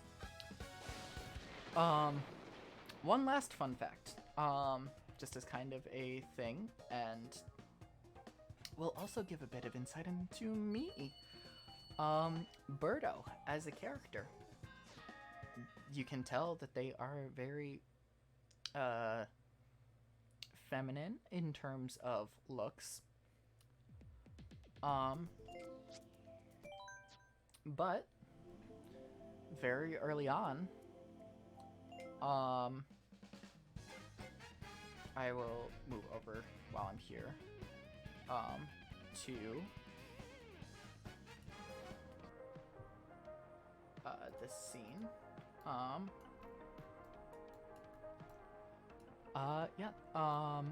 Birdo, in her very first appearances, were gendered he, him, and was labeled as a crossdresser. Nintendo then later started referring to Birdo as she, her.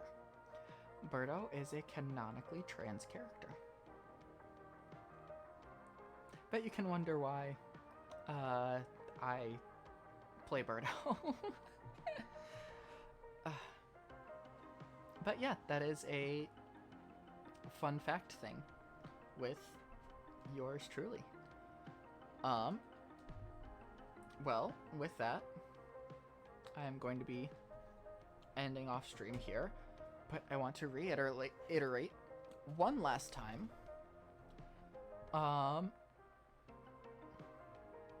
The ring. I think she just likes shiny things.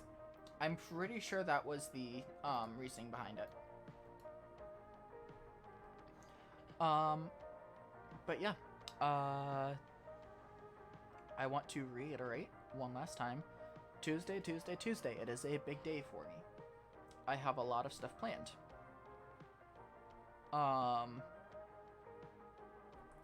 So, without going into too much detail, there will be a lot of changes to the look and feel of the stream.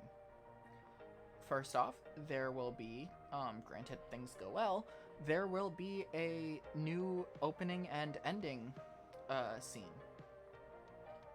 If things go well, there will be a new, not overlay, but new background for, well, this scene and gaming scene and stuff like that. If things go well, I will have background music, my own background music. I will not be using someone else's. There will be a release of, I wish I could do a video, but I don't have the skill to do that quite yet because I don't have the artistic talent for it. I wanted to make an animation, but that's not gonna really happen. There will be a massive drop in, well, you'll just have to see. Further, I am going to talk, if I don't have any reference images, I am going to talk a bit about character design. And finally, I will be playing a game. Granted, I find the proper files for it on my Nintendo 3DS Pro.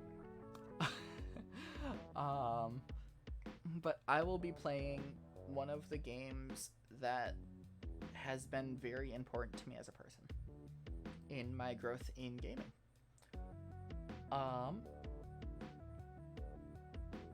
I could play one of two.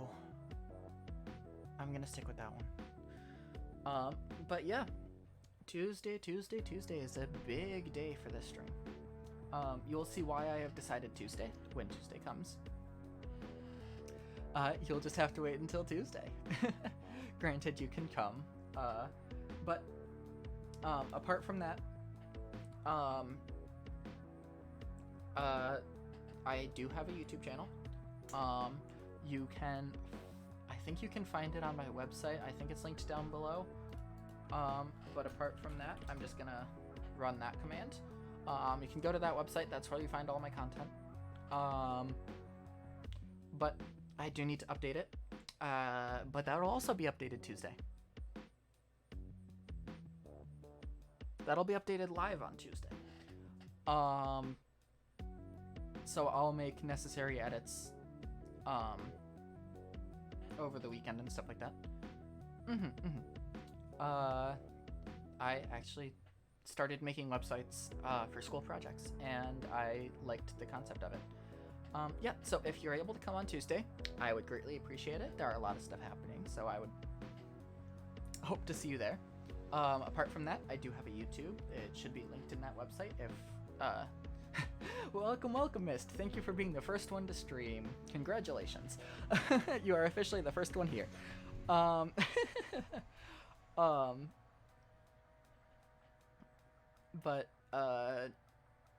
yeah. I also have, I need to get it up there. I do have a VOD channel that I am starting to post VODs on. This VOD will likely not be on the VOD channel because the plan for the VOD channel is all the big story related VODs. So all the like story games that have larger aspects to it compared to something like this where it's just kind of mishmash races. But yeah, generally Tuesday. Hopefully I will be able to put out either a Splatoon video or a Mario Kart video over the weekend, so keep a watch on that. But other than that, thank you everybody so much for coming and watching. Have a wonderful time zone. Make sure you take care of yourself, drink some water, get some rest, all that good stuff, and I will see you next time. Bye.